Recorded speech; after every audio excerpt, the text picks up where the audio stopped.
প্রবাসী ভাইয়েরা কি ঘুমিয়ে গেছেন? আপনারা কি শুনছেন?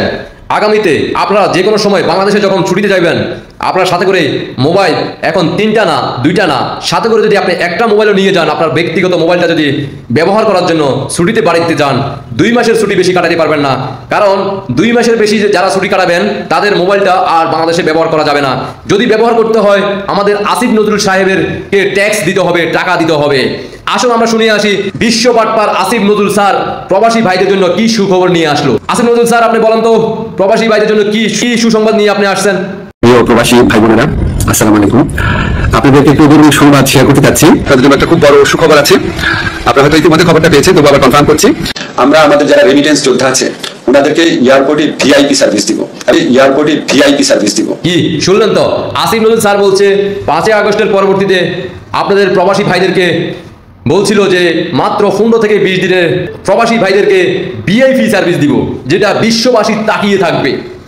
আসিফ নজরুল স্যার কিন্তু সঠিক কথা বলছে, আপনারা বুঝতে পারেন নাই। বিশ্ববাসী কিন্তু এখন তাকিয়ে আছে আসিফ নজরুল স্যারের দিকে। একের পর এক আসিফ নজরুল স্যার প্রবাসী ভাইদের জন্য সুখবর দিচ্ছে। ইতিমধ্যে আপনারা জেনে গেছেন, একজন প্রবাসী দীর্ঘদিন প্রবাসে থাকার পরবর্তীতে মিনিমাম 3 মাসের ছুটি বাংলাদেশের পরিবারের সাথে দেখা করতে যায়। আর সেখানে আসিফ নজরুল বলছে গত 1-1.5 বছরে প্রবাসী ভাইয়েরা আপনারা কোনো ধরনের পরিবারের জন্য খাবারের ফল ফুল নিতে পারেন নাই, সেগুলোও কিন্তু রেখে দেওয়া হয়েছে, আসিফ নজরুলের বাড়িতে নিয়ে গেছে। অন্যদিকে স্বর্ণ গয়না এগুলো তো নিয়ে গেছে, এগুলো তো জানেনই।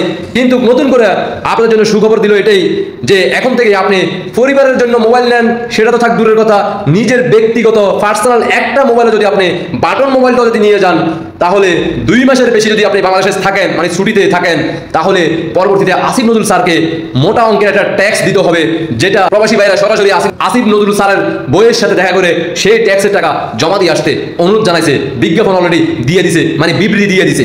তো প্রবাসী ভাই বোনেরা যারা বিশ্বাস করছিলেন নতুন বাংলাদেশ রেমিটেন্স বন্ধ করে আপনারা জুলাই আন্দোলনে 5 আগস্ট ঘটানোর জন্য সুযোগ করে দিচ্ছেন, আসিফ নজরুল বাটপারের কথা শুনা আপনারা দীর্ঘ 1.5 বছর থেকে একের পর এক আপনাদেরকে উপহার দিচ্ছে, এখন পর্যন্ত আপনারা রেমিটেন্স বন্ধ করেন নাই। আর আমরা স্লোগান তুলতেছি সবাই রেমিটেন্স শাটডাউন করুন, এখন পর্যন্ত রেমিটেন্স শাটডাউন করা হয় নাই।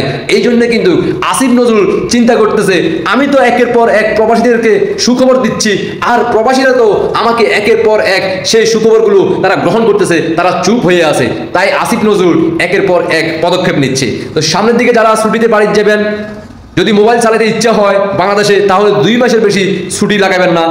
আর যারা ছুটি বেশি লাগাতে চান, তাহলে আপনার ব্যক্তিগত পার্সোনাল মোবাইলটা যেই দেশে থাকবেন, লন্ডন, জাপান, থাইল্যান্ড, সিঙ্গাপুর, যুক্তরাষ্ট্র, ইতালি, সৌদি, কাতার, দুবাই, যে কোনো রাষ্ট্রে আপনি থাকেন, ওই দেশে মোবাইলটা রেখে যাবেন। আর বাংলাদেশে এয়ারপোর্টে যাওয়ার পরবর্তীতে আসিফ নজরুলের বইয়ের সাথে গিয়ে দেখা করার পরবর্তীতে আসিফ নজরুল বইয়ের কাছ থেকে একটা মোবাইল ভাড়া নিয়ে ওই মোবাইলটা 3 মাস 4 মাস 5 মাস যে কয়েক মাস আপনি বাংলাদেশে ছুটি থাকবে আপনার, ওই কয়েক মাস ব্যবহার করবেন। সুযোগ আরেকটা আছে, আসিফ নজরুলের মেয়ে যদি থাকে, তাহলে আপনি ঘর জামাই হিসেবে মানে পার্ট টাইম সময় কাটানোর জন্য প্রবাসী ভাইরা আপনারা সেই সুযোগ নিতে পারেন। আশা করি বুঝতে পারছেন। আসিফ নজরুল স্যারকে এই ভিডিওটা ফরওয়ার্ড করে ফাটাই দিবেন। প্রবাসী ভাই বোনেরা, দেশবাসী ভাই বোনেরা যে যেখানে থাকেন সর্বোচ্চ শেয়ার করে আসিফ নজরুলের মেয়ে অথবা আসিফ নজরুলের বইয়ে ফেসবুক আইডিতে অথবা হোয়াটসঅ্যাপ অথবা টেলিগ্রাম অথবা ইমোতে যদি আপনাদের কারোর সাথে যুক্ত থাকেন, তাহলে অবশ্যই আপনাদের কাছে অনুরোধ থাকলো আসিফ নজরুলের পরিবারের কারো কাছে এই ভিডিওটা লিঙ্কটা পাঠিয়ে দিবেন। ধন্যবাদ সবাইকে। ইংলাদ জিন্দাবাদ, পাকিস্তান জিন্দাবাদ, জাতীয়তাবাদী জিন্দাবাদ, এনসিপি জিন্দাবাদ, প্রবাসী ভাইরা জিন্দাবাদ হয়ে গেছে। আল্লাহ হাফেজ।